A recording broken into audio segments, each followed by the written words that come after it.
outro manda aqui na sequência, Caio, baseado no que você está falando aí, tá?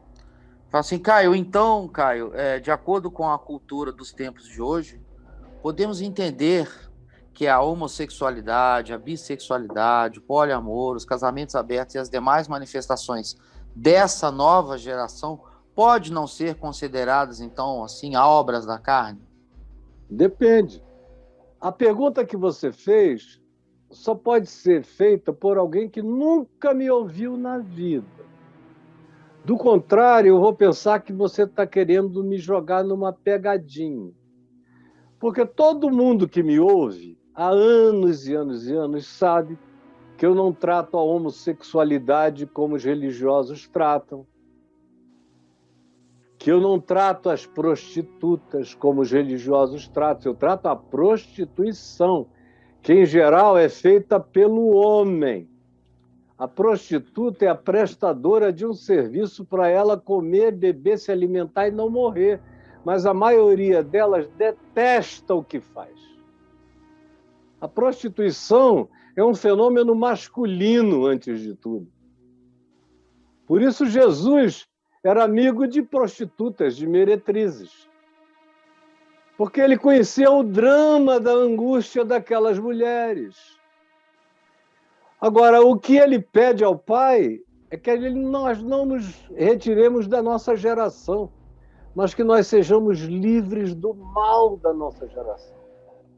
Então você sabe o que eu penso sobre gay, sobre lésbica, você sabe o que eu penso sobre várias dessas coisas. Você sabe como eu digo, Deus te abençoe para milhões de gays cristãos e não cristãos, que são seres humanos bons, gente justa, gente sincera, gente que não gosta de promiscuidade, gente que não se prostitui, gente que não anda cheia de ódio, gente que não vive nas obras da carne, não vive. O coração é muito mais limpo, eventualmente, do que o seu, que não faz nada disso, mas é cheio de outros produtos da carne, conforme Gálatas 5 nos diz aqui. Então, meu filho, ninguém está sendo julgado aqui por essas categoriazinhas exteriores, mas você vê que as obras da carne que você deixou de fora, você só incluiu as relacionadas a sexo, você notou? E as obras da carne só tem poucas relacionadas a sexo. São prostituição e impureza, lascívia. E a luxúria, mas a lascívia. São essas três. O resto, que é uma quantidade enorme, são todas de natureza subjetiva, interior. Tem a ver com emoções, sentimentos, e você não incluiu nada disso. Por que será? Por causa da sua mente religiosa, que só trabalha com categorias da carne pensando em sexo. Aí o que ele mencionou, Braulio? Ele mencionou homossexualidade, bissexualidade, poliamor e casamentos abertos. E as demais manifestações dessa nova geração. Aí as outras ele não cita. Você veja como é só sexo.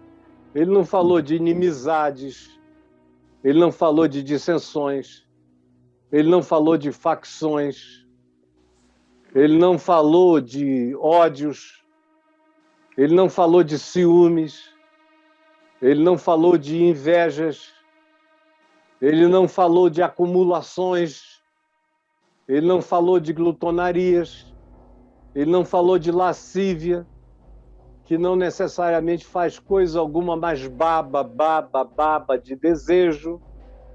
Ele só falou em quem enfia o que em quem. O que mostra o nível de carnalidade religiosa da tua cabeça e do teu pensamento. Então tem gays fazendo coisas ruins, como tem gays que não estão fazendo nada de ruim. Depende do gay. Depende da lésbica. Assim como tem heterossexuais fazendo um monte de coisas ruins. Porque Paulo estava se referindo a heterossexuais, especialmente quando ele falou de prostituição e de impureza. Sobretudo, ele estava falando de mim, de ti, de heterossexuais. Ou até de gente monogâmica, mas que fazia tudo isso por fora. Então, antes de ser sobre os outros, é sobre ti que se está falando. E, sobretudo, sobre as coisas que você deixou de fora, quando avaliou os outros dessa geração. Eu acho o poliamor uma coisa que não tem como dar certo, que começou oficialmente há pouco tempo e que daqui a algum tempo vai ter terminado porque vai ter dado tão errado, vai ter gerado tanto feminicídio, tanto homicídio, tanto ódio, tanto ciúme, tanta guerra, tanta confusão, tanto BO, que daqui a mais alguns anos a própria geração do poliamor vai dizer, pô, isso não está com isso, com nada não. A gente pensava que daria certo, porque o poliamor não é uma invenção dessa geração. Ele já existia há milhares de anos atrás, já se fez isso, com permissividades muito maiores e não deu certo. Então é só uma questão de teste. Daqui a pouco, talvez eu viva para ver o poliamor em falência. Como a maior parte das bissexualidades contemporâneas não são aquela bissexualidade intrínseca de uma pessoa que nasceu com propensão para os dois tipos de gosto e de prazer, e tem gente que nasceu com os dois tipos de gosto. E a gente sabe quando isso tem a ver com o nascimento, justamente porque são pessoas que são afetivamente capazes de se apaixonar por ambos os polos sexuais. Não é só desejo, é, sobretudo, capacidade de se afetuar, de se internurar, de amar.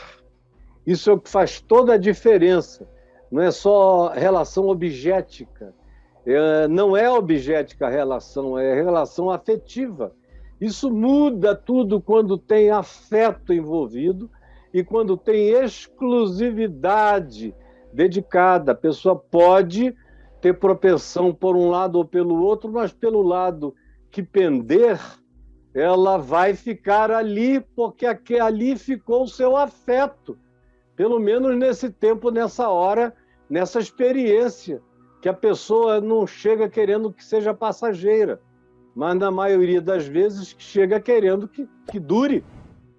Então, meu filho, você está querendo meter a sua colher de pau numa panela de fogo ardente que pode queimar a sua mão, queimar a sua língua, porque você é seletivo nos pecadinhos que escolhe. E o calor do abrasamento desse inferno pode te queimar todo, porque você pode estar cheio das outras obras da carne, que também habitam essa geração para todo lado que a gente vai, mas você nem considera, que tomam conta da igreja. A maioria dos ministérios que eu conheço são tangidos pelas pulsões da obra da carne. É inveja, é ciúme, é dissensão, é facção, é vontade de possuir, é cobiça, é lascívia ministerial para todo lado. É uma capacidade de prostituição sem sexo. Nem toda prostituição é sexual. Tem muita prostituição conjugal. Tem muita gente que casa por causa do dinheiro do outro e se vende 40, 50 anos para alguém que nunca gostou. Tem um caso paralelo. Tem filhos com a pessoa que nunca gostou. E às vezes não é nem a pessoa que não apenas nunca foi gostada, é a pessoa que frequentemente foi traída e desgostada e até odiada. Então, tire a sua colher de pau desse panelão, porque você pode acabar caindo dentro. Esse é um juízo para cada um fazer de si mesmo. Você estava falando de si mesmo ou só estava pensando nessa geração? Você também está cheio dos pecados dessa geração. E, eventualmente, não prestou atenção em nenhum deles. Porque a religião só fez você olhar para o pinto, para a pepeca e para o cu. É essa tríade. Pinto, pepeca e cu. É a trindade moral da religião cristã. Pinto, pepeca e cu. Qual é a tua trindade? É o pinto, é a pepeca e é o cu. Deus vos abençoe, irmãos.